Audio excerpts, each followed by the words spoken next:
നമസ്കാരം. സന്ധ്യാദീപത്തിലേക്ക് എല്ലാ സജ്ജനങ്ങൾക്കും സ്വാഗതം.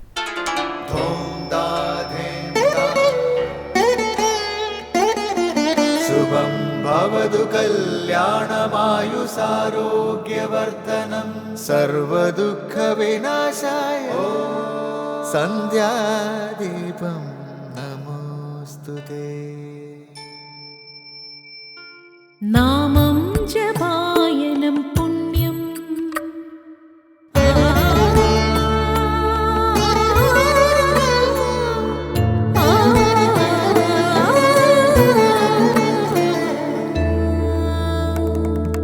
നാമം ജപായനം പുണ്യം നിരുപമദീപാങ്കുരം പോലെ സ്വരശ്രുതിലയവരമതുലം ദീവാങ്കണം മോക്ഷ സംഗീതസാരം നീളും വഴിത്താരയിൽ ജീവതാരം മന്ത്രാലാപം മായാവിൻ നിൻ പ്രസാദം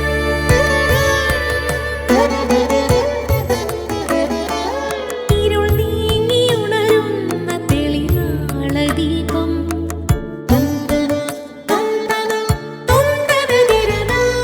ഇരുൾ നീങ്ങിയുണരുന്ന തെളിനാളദീപം പ്രണവാമൃതം ചൊരിയുന്ന ദീപം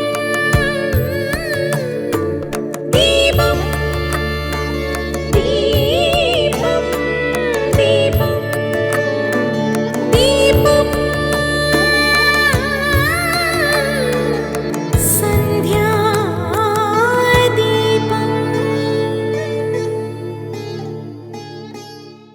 ഇന്ദ്രന്റെ ശക്തിയുള്ള ഒരു മകനെ വേണമെന്ന ആഗ്രഹത്തോടെ ഇല്വലൻ ഒരു ബ്രാഹ്മണനെ ചെന്ന് കണ്ട് ആവശ്യം പറഞ്ഞു.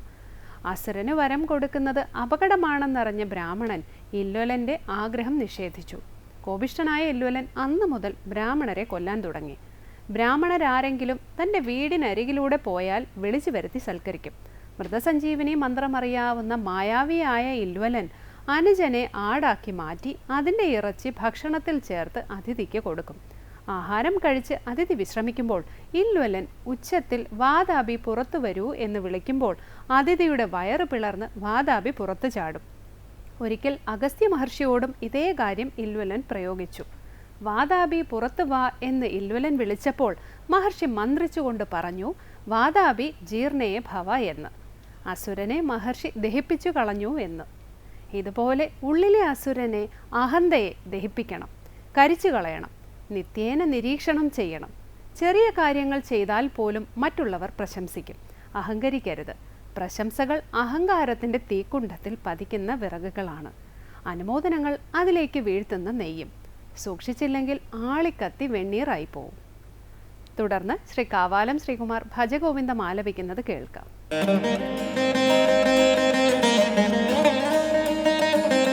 ത്വയി മയി ചാന്യത്രൈകോ വിഷ്ണുഃ വ്യർത്ഥം കുപ്യസി മയ്യസഹിഷ്ണുഃ.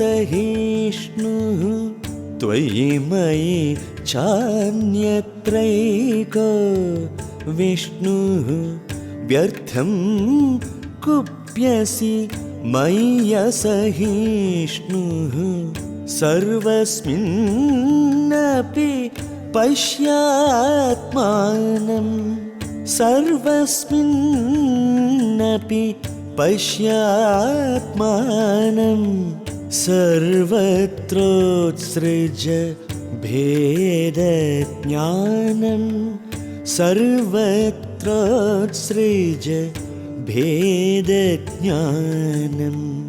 ഭജ ഗോവിന്ദം ഭജ ഗോവിന്ദം ഗോവിന്ദം ഭജ മൂഢമതേ. അടുത്തതായി ശങ്കര സ്തോത്രാമൃതം. വിഷ്ണുത്വം എന്നാൽ മുക്തി തന്നെ. സർവവ്യാപി എന്നാണ് വിഷ്ണു എന്നതിനർത്ഥം. സർവവ്യാപി ശബ്ദത്താൽ പരമാത്മാവ് തന്നെ എന്ന് പറയപ്പെടുന്നു. ആ ഒരു ഭാവത്തെ പ്രാപിക്കുന്നത് തന്നെ വിഷ്ണുത്വ പ്രാപ്തി.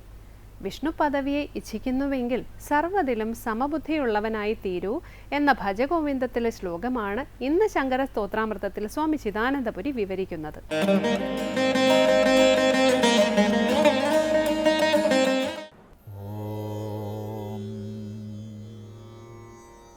ഗുരുർബ്രഹ്മാ ഗുരുർവിഷ്ണു ഗുരുർദേവോ മഹേശ്വരഃ ഗുരു സാക്ഷാത് പരം ബ്രഹ്മ തസ്മൈ ശ്രീ ഗുരവേ നമഃ. ഓം സദാശിവസമാരംഭാം ശങ്കരാചാര്യമധ്യമാം അസ്മദാചാര്യപര്യന്താം വന്ദേ ഗുരുപരമ്പരാം. ഭജഗോവിന്ദം എന്ന പ്രസിദ്ധമായ മോഹമുദ്ഗരത്തിൽ ആദ്യ ഭാഗത്ത് ദ്വാദശമഞ്ജരികയിൽ 9ാമത്തെ ശ്ലോകമാണ് നമ്മൾ ശ്രദ്ധിക്കുന്നത്. അവിടെ നിന്നിലും എന്നിലും വിഷ്ണു ഏകനാണ് എന്നിരിക്കെ സഹിഷ്ണുതയില്ലാതെ നീ എന്തിനാണ് എന്നോട് കോപിക്കുന്നത് എന്ന് ചോദിച്ചു. ഈയൊരു വാക്യം, ഈയൊരു പ്രശ്നവാക്യം കഴിഞ്ഞ 8ാം ശ്ലോകത്തിൻ്റെ തുടർച്ചയായിട്ടാണ് നമ്മൾ കാണേണ്ടത്. 8ാം ശ്ലോകത്ത് പറഞ്ഞു, ശത്രൗ മിത്രേ പുത്രേ ബന്ധൗ മാ കുരു യത്നം വിഗ്രഹസന്ധൗ ഭവസമചിത്തഃ സർവത്ര ത്വം വാഞ്ചസ്യ ചിരാദ്യതി വിഷ്ണുത്വം. ശത്രുവിലും മിത്രത്തിലും പുത്രനിലും ബന്ധുവിലും വിഗ്രഹസന്ധിയിൽ, വിഗ്രഹത്തിലും സന്ധിയിലും യത്നം ചെയ്യേണ്ടതില്ല, അഥവാ ചെയ്യരുതേ. വിഗ്രഹം വിരോധമാണ്, യുദ്ധമാണ്, എതിർപ്പാണ്.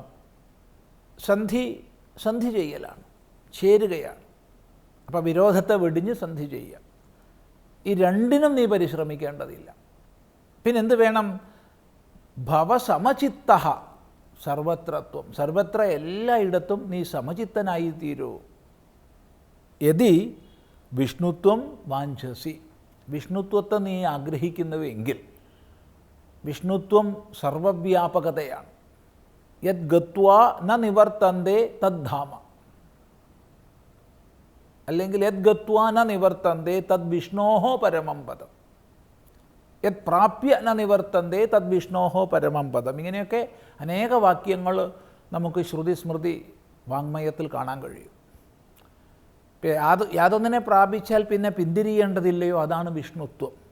വീണ്ടും അജ്ഞാനബദ്ധരായി സംസാരത്തിൽ കറങ്ങേണ്ടതില്ലാത്ത സ്ഥിതി, മോക്ഷം. നീ മുമുക്ഷുവാണോ എങ്കിൽ എല്ലായിടത്തും സമചിത്തനാകൂ എന്ന് പറഞ്ഞു. ഈ ഒരു ഉപദേശത്തിൻ്റെ സ്വാഭാവിക തുടർച്ചയാണ് 9ാം ശ്ലോകം. അതാണ് പറയുന്നത്, ത്വയി മയി ചാന്യത്രൈകോ വിഷ്ണു വ്യർത്ഥം കുപ്യസി മയ്യ സഹിഷ്ണു സർവസ്മിന്നപി പശ്യാത്മാനം സർവത്രോത്സൃജ ഭേദജ്ഞാനം. ഇവിടെ പാഠഭേദമുണ്ട്, ഭേദാജ്ഞാനം എന്നും പാഠഭേദമുണ്ട്. അപ്പോൾ ഇവിടെ പറയുന്നത് ത്വയി മയി ച അന്യത്ര ഏകഃ വിഷ്ണു. ത്വയി നിന്നിൽ, മയി എന്നിൽ, അന്യത്ര മറ്റൊരാളിൽ. അപ്പം നിന്നിലും എന്നിലും മറ്റൊരാളിലും, മറ്റൊരാളിൽ എന്ന് പറഞ്ഞാൽ മറ്റുള്ളവരിൽ. ഇനി വേണമെങ്കിൽ നപുംസകലിംഗത്തിൽ മറ്റുള്ളതിൽ എന്നും പറയാം, ഒരു പിഴവുമില്ല. അപ്പോൾ എന്നിലും നിന്നിലും എല്ലാറ്റിലും എല്ലാവരിലും ഏകഃ വിഷ്ണു, വിഷ്ണു ഏകനാണ്. ഇതാണ് വേദാന്തം നമ്മെ പ്രാഥമികമായി തന്നെ ഉദ്ബോധിപ്പിക്കുന്നത്. ഞാൻ, നീ, അത്, ഇത് എന്ന വ്യത്യാസങ്ങൾ ഈ പ്രപഞ്ചത്തിലുണ്ട്. സൃഷ്ടമായിരിക്കുന്ന വസ്തുജാലങ്ങളെല്ലാം വിഭിന്നങ്ങളാണ്. നാനാത്വം, വൈവിധ്യം, അതാണ് പ്രപഞ്ചത്തിൻ്റെ നിയമം. ഒന്നുപോലെ മറ്റൊന്നില്ല, എല്ലാം വിഭിന്നങ്ങളാണ്. ഈ അനന്തമായ അവർണ്ണനീയമായ പ്രപഞ്ചത്തിൽ ഒരണു കണം പോലും അഥവാ ഒരു ജീവകോശം പോലും ഒന്നിനെ പോലെ മറ്റൊന്നില്ല. എല്ലാത്തിനും വ്യതിരിക്തതയുണ്ട്, വിഭിന്നതയുണ്ട്, നാനാത്വം. ഈ നാനാത്വത്തെ സൂചിപ്പിക്കുന്നതാണ് നിന്നിലും എന്നിലും മറ്റുള്ളതിലും എല്ലാം വിഷ്ണു ഏകനാണ്. സനാതനധർമ്മത്തിൻ്റെ അല്ലെങ്കിൽ വൈദിക ദർശനത്തിൻ്റെ അടിസ്ഥാനപരമായ കാഴ്ചപ്പാട് എന്താണെന്ന് ചോദിച്ചാൽ ഒരു സംശയമില്ലാതെ നമുക്ക് പറയാം, നാനാത്വത്തിലുള്ള ഏകത്വമാണ്. വ്യാവഹാരികമായി നാനാത്വത്തെ നമ്മൾ അംഗീകരിക്കുന്നു. എന്നാൽ ആ വൈവിധ്യങ്ങൾക്കുള്ളിൽ മുഴുവൻ സ്വരൂപം, സത്യം ഏകമാണെന്നറിയുന്നു. ഇതാണ് നമ്മുടെ സാമൂഹിക വീക്ഷണം. ഈ വീക്ഷണത്തിൻ്റെ അടിസ്ഥാനത്തിലാണ് നമ്മൾ എല്ലാത്തിനെയും സ്നേഹിക്കുന്നത്, എല്ലാത്തിനെയും ഒരു കുടുംബമായി കാണുന്നത്. ചിന്തിക്കുക. ഈ ഒരു അടിസ്ഥാനമായ വീക്ഷണത്തെ പറഞ്ഞുകൊണ്ട് ത്വയിമയി ചാന്യത്ര ഏകഹ വിഷ്ണുഹു, ത്വയിമയി അന്യത്ര ച, നിന്നിലും എന്നിലും മറ്റുള്ളവരിലും മറ്റുള്ളതിലും ഏകഹ വിഷ്ണുഹു, വിഷ്ണു ഏകനാണ്. വിഷ്ണു എന്നുള്ളത് കൊണ്ട് വേവേഷ്ടി സർവം ഇത് വിഷ്ണു, എല്ലാത്തിലും വ്യാപിച്ചു നിൽക്കുന്നത്, എല്ലാത്തിനെയും വ്യാപിച്ചു നിൽക്കുന്നത് ആരോ അവനാണ് വിഷ്ണു. വ്യാപനശീല, വ്യാപനധർമ്മത്തോടു കൂടിയവനാണ് വിഷ്ണു, സർവവ്യാപി എന്നർത്ഥം. അപ്പോൾ എല്ലാത്തിലും കുടികൊള്ളുന്ന ഉണ്മ ഏകമാണ്. ക്ഷേത്രജ്ഞം ചാപി മാം വിദ്ധി സർവക്ഷേത്രേഷു ഭാരത, സർവക്ഷേത്രങ്ങളിലും സർവശരീരങ്ങളിലും ആത്മഭാവത്തിൽ കുടികൊള്ളുന്നവൻ ഞാൻ ഏകനാണെന്നറിയൂ ഹേ അർജുന. ഈയൊരു വേദാന്ത ഉപദേശമാണ് ഇവിടെ സംഗ്രഹിച്ചിട്ടുള്ളത്. ത്വയി മയി ച അന്യത്ര ഏകഹ വിഷ്ണു എന്നിരിക്കെ വ്യർത്ഥം കുപ്യസി മയ്യ സഹിഷ്ണു എന്നിരിക്കെ അസഹിഷ്ണുവായ, സഹനതയില്ലാത്തവനായ നീ എന്നോട് വെറുതെയാണ് കോപിക്കുന്നത്. എന്തിനു കോപിക്കണം? നീ എന്നോട് കോപിച്ചാലും നീ കോപിക്കുന്നത് വിഷ്ണുവിനെ തന്നെയാണ്. ഈയൊരു പ്രായോഗികമായ സ്നേഹത്തിൻ്റെ തിരിച്ചറിവിൻ്റെ സന്ദേശം നൽകിക്കൊണ്ടാണ് തുടർന്ന് ഉപദേശിക്കുന്നത്. ആ ഉപദേശത്തെ നമുക്ക് അടുത്ത പ്രാവശ്യം ശ്രദ്ധിക്കാം.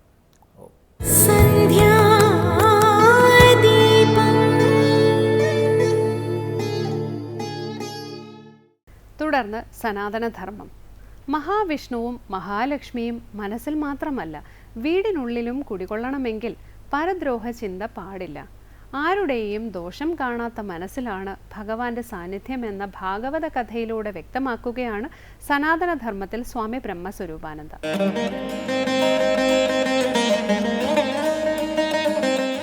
വിഷ്ണു ഭഗവാന്റെ അരികിൽ ചെന്ന് പ്രാർത്ഥനാ നിർഭരനായിട്ട് കേണപേക്ഷിക്കുന്ന ദുർവാസാവിനോട് ഭഗവാൻ പറഞ്ഞ മറുപടികളാണ് നമ്മൾ നവമസ്കന്ധത്തിലൂടെ ഇപ്പോൾ വായിച്ചുകൊണ്ടിരിക്കുന്ന ഭാഗം. അതിൽ ഏറ്റവും പ്രസക്തമായ മറുപടികൾ ഒന്നാമത് പറഞ്ഞു, ഞാൻ ഭക്തപരാധീനനാണ്, ഭക്തന്മാരെ ആശ്രയിച്ചാണ് ഞാൻ നിലനിൽക്കുന്നത് എന്ന് പറഞ്ഞു. ഇനി അടുത്തത് നോക്കുക. നാഹമാത്മാനമാശാസേ മദ്ഭക്തൈ സാധുഭിർവിന ശ്രിയം ച അത്യന്തികീം ബ്രഹ്മൻ യേഷാം ഗതിരഹം പര. പറയാണ്, അന്യവിഷയസുഖങ്ങളെ ഒന്നും ആഗ്രഹിക്കാതെ എന്നെ തന്നെ പരമാശ്രയമായിട്ട് യാതൊരുത്തൻ ദൃഢമായി കരുതിയിരിക്കുന്നു. യാതൊരു മനുഷ്യനാണോ അന്യസുഖങ്ങളെ ഒന്നും ആഗ്രഹിക്കാതെ, ഇവിടെ തരുന്ന ഓരോ സാധനങ്ങളും നമുക്ക് സുഖത്തെ നൽകുന്നതാണ്. ടി വി കാണുന്നു, പത്രം വായിക്കുന്നു, പുസ്തകം പഠിക്കുന്നു, മൊബൈൽ ഫോൺ കാണുന്നു, ഇതെല്ലാം നമുക്ക് ഓരോ തരത്തിലുള്ള സുഖത്തെയാണ് നൽകുന്നത്. ഇങ്ങനെ ഈ അന്യവിഷയ സുഖങ്ങളെ ഒന്നും ആഗ്രഹിക്കാതെ, ഇന്ന സുഖങ്ങളെ ഒന്നും ആഗ്രഹിക്കാതെ എന്നെ തന്നെ പരമാശ്രയമായിട്ട്, ഭഗവാനാണ് ഈ ലോകത്താശ്രയം. ജനനവും മരണത്തിനും ഇടയ്ക്ക് കുറച്ച് നാളുകൾ നമ്മളിങ്ങനെ ജീവിക്കുന്നു. മരിച്ചതിന് ശേഷം എങ്ങോട്ടാണ് പോകുന്നതെന്നൊന്നും ഒരു നിശ്ചയവുമില്ല. അപ്പോൾ അതിനുള്ളിൽ ചെയ്യുന്ന കർമ്മങ്ങൾ അത്രയും നമ്മെ സംരക്ഷിക്കുമെന്ന് നമ്മൾ വിചാരിക്കുക. പക്ഷേ ഭഗവത് ഭക്തിയോടുകൂടിയാണ് ആരെങ്കിലും ജീവിക്കുന്നതെങ്കിൽ, ഭഗവാനിൽ അർപ്പിക്കുന്ന മനസ്സോടുകൂടിയാണ് ആരെങ്കിലും ജീവിക്കുന്നതെങ്കിൽ ഒരു കാലത്തും അവർക്ക് യാതൊരു ദോഷവും വരില്ല. എല്ലാവിധത്തിലുള്ള ഐശ്വര്യവും അവർക്ക് ഉണ്ടാകുക തന്നെ ചെയ്യും. അതുകൊണ്ട് അന്യവിഷയസുഖങ്ങളെ യേശാം യാതൊരുത്തർക്ക് അഹം ഞാൻ പരാഗതി പരമാശ്രയത്തെ സാധുഭീ മത്ഭക്തൈഹി വിന, സാധുക്കളായ എൻ്റെ ഭക്തന്മാരോടും കൂടാതെ ആത്മാനം എന്നെയും ആത്യന്തികയും ശ്രീയം ച അഭ്യഭിചരാണിയായ ശ്രീദേവിയെയും അഹം ന ആശാസേ, ഞാൻ ആഗ്രഹിക്കുന്നില്ല എന്നാണ് ഇവിടെ പറയുന്ന ശ്ലോകത്തിൻ്റെ അർത്ഥം. അന്യവിഷയങ്ങളെ ഒന്നും ആഗ്രഹിക്കാതെ ഭഗവാനെ തന്നെ പരമമായിട്ട് ആശ്രയിച്ചിട്ട് യാതൊരുത്തൻ ദൃഢമായി കരുതിയിരിക്കുന്നുവോ. പരമവിവേകികളാണ് അവരൊക്കെ അത്യന്തം ശ്രേഷ്ഠരാണ്. അങ്ങനെയുള്ള ആ ഭക്തന്മാരോട് കൂടാതെ സച്ചിദാനന്ദ സ്വരൂപമായിരിക്കുന്ന എന്നെയും ഏതു കാലത്തും വിട്ടുപിരിയാതിരിക്കുന്ന ലക്ഷ്മി ദേവിയെയും, എന്നെ വിട്ടുപിരിയാതിരിക്കുന്ന ആരാണ്? ലക്ഷ്മി ദേവിയാണ്. അങ്ങനെ ലക്ഷ്മി ദേവിയെയും എന്നെയും വിട്ടുപിരിയാതെ എന്നും താല്പര്യത്തോടു കൂടിയവരായിരിക്കുന്നവരായി അവർ തീരുന്നു. പിന്നെന്താണ്? ഭക്തദ്രോഹികളായിരിക്കുന്നവർ അതൊരിക്കലും ഇഷ്ടപ്പെടുന്നില്ലെന്ന് അർത്ഥം. എല്ലാവരോടും എനിക്ക് പറയാനുള്ള ഒരു പ്രധാനപ്പെട്ട കാര്യം ഇതാണ്. ലക്ഷ്മി ദേവിയും വിഷ്ണു ഭഗവാനും നമ്മുടെ സർവ്വ ഐശ്വര്യത്തിൻ്റെയും നിദാനമാണ്. ആ ഭഗവാൻ നമ്മളെ വിട്ടുപിരിയാണ്ടിരിക്കണമെന്നുണ്ടെങ്കിൽ ഒരാൾക്കും ദ്രോഹം ചെയ്യുന്ന കർമ്മങ്ങൾ നമ്മൾ ചെയ്യുവാൻ പാടില്ല. വാക്കുകൊണ്ടോ പ്രവൃത്തി കൊണ്ടോ ദ്രോഹകർമ്മം അരുത്. എങ്കിൽ മാത്രമേ ലക്ഷ്മിയും നമ്മുടെ വീട്ടിൽ വസിക്കുകയുള്ളൂ, അതുപോലെ വിഷ്ണു ഭഗവാനും നമ്മുടെ വീട്ടിൽ വസിക്കുകയുള്ളൂ. ലക്ഷ്മിയും വിഷ്ണുവൊക്കെ നമ്മുടെ വീട്ടിൽ വസിക്കണമെന്ന് ആഗ്രഹിക്കുന്നവർ പരദ്രോഹ ചിന്തയിൽ നിന്ന് മനസ്സിനെ പിന്തിരിക്കേണ്ടതാണ്. അറിഞ്ഞും അറിയാതെയും ചിന്തകളുണ്ടാകാം. ചിലർ അറിഞ്ഞുകൊണ്ട് ചിന്തിക്കും, ചിലർ അറിയാതെ ചിന്തിക്കും. മറ്റുള്ളവരെ അറിഞ്ഞുകൊണ്ട് ചിന്തിക്കുന്നവർ വിചാരിക്കും ഓക്കെ അവരത് അറിഞ്ഞു എന്ന് വിചാരിക്കും. അറിയാതെ ചിന്തിക്കുന്നവരുണ്ട്. അവരെ അറിയിക്കാതെ ചിന്തിക്കുന്നവർ വിചാരിക്കും അവരത് അറിഞ്ഞിട്ടില്ലല്ലോ എന്ന് വിചാരിക്കും. ഞാൻ എന്താണ് അവരെക്കുറിച്ച് ചിന്തിക്കുന്നതെന്ന് മറ്റുള്ളവർ അറിഞ്ഞിട്ടില്ല എങ്കിൽ കൂടിയും നമ്മളൊരു കാര്യം എപ്പോഴും ആലോചിക്കണം. ആരെയും ദ്രോഹിക്കാത്ത മനസ്സിൽ മാത്രമേ ആരുണ്ടാകുകയുള്ളൂ? ഭഗവാൻ ഉണ്ടാകുകയുള്ളൂ. ആരെയും ദ്രോഹിക്കാത്ത മനസ്സ്, ആരുടെയും ദോഷങ്ങൾ കാണാത്ത മനസ്സ്, ആരുടെയും കുറ്റങ്ങൾ മറ്റൊരാളോട് പറയാത്ത മനസ്സിൽ ഈശ്വര സാന്നിധ്യം ഉണ്ട് എന്ന് പറയാം. മനസ്സിലായല്ലോ? അതുകൊണ്ട് സർവാത്മന എല്ലാവരും ചിന്തിക്കേണ്ട ഒരു വിഷയമാണ് പരദ്രോഹ നിന്ദ ചിന്താദികളെല്ലാം വെടിഞ്ഞ് ഈശ്വരഭക്തിയിൽ അധിഷ്ഠിതമായി ജീവിക്കുക. ഇവിടെ പറയുന്നു, പിന്നെയും പറയുന്നു, എന്താ? ഏ ദാരകാരപുത്രാപ്താൻ പ്രാണാൻ വിത്തമിമംബരം ഇത്വാമാം ശരണം ഗതാ യാദാഹ കഥം ദാസ്ത്യാ തെക്തുമുത്സഹേ.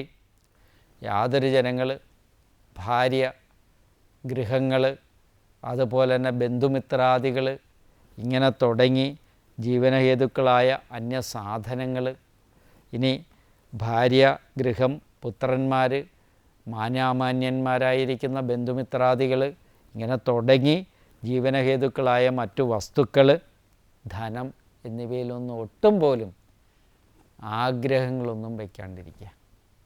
ഇതൊക്കെ ആവശ്യത്തിന് ആഗ്രഹിച്ചുകൊണ്ട് ജീവിതം ഭഗവാനിൽ അർപ്പിച്ചുകൊണ്ട് ജീവിക്കുന്നവനാണ് യഥാർത്ഥ ശാന്തചിത്തനായിരിക്കുന്ന വ്യക്തി.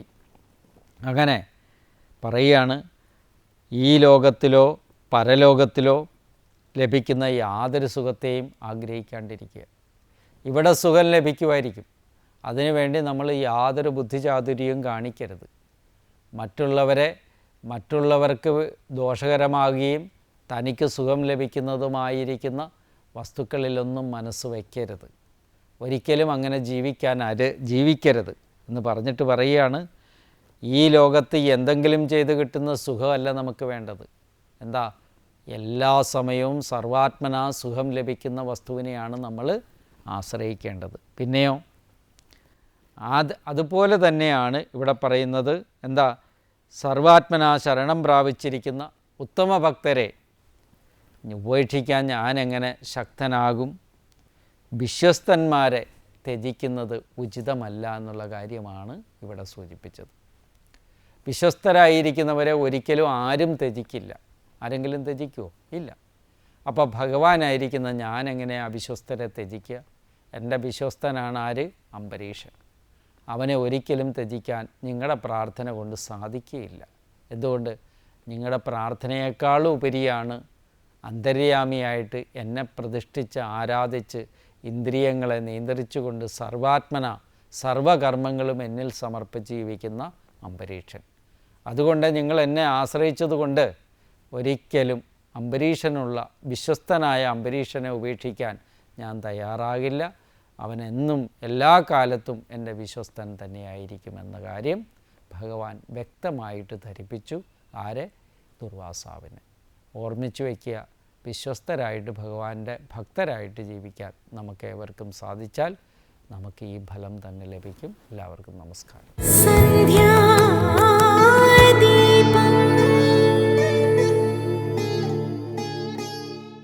അടുത്തതായി ദീപാരാധനയാണ്. ക്ഷേത്ര സന്നിധിയിലെത്തി മംഗളാരതി തൊഴുത് ഇന്നത്തേക്ക് മടങ്ങാം.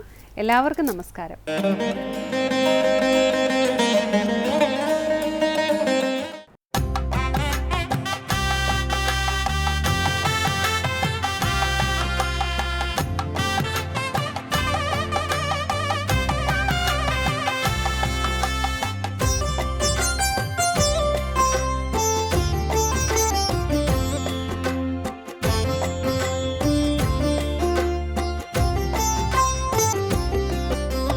ജഗതിയിൽ വാഴും ജഗദീശ്വരിയെ ഹരിതൻ സോദരിയെ കനിവിൻ പൊരുളെ കരുണാമയിയെ സുന്ദരരൂപിണിയേ കലികാലത്തിൻ ആശ്രയ വിളക്കായി തെളിയും മനം നിറയെ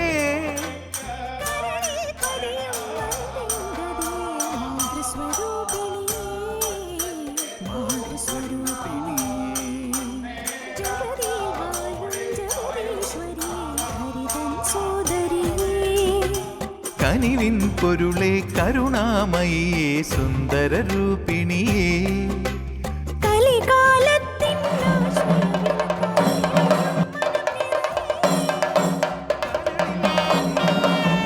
ഗതിയെ മാതൃസ്വരൂപിണിയേ മാതൃസ്വരൂപിണിയേ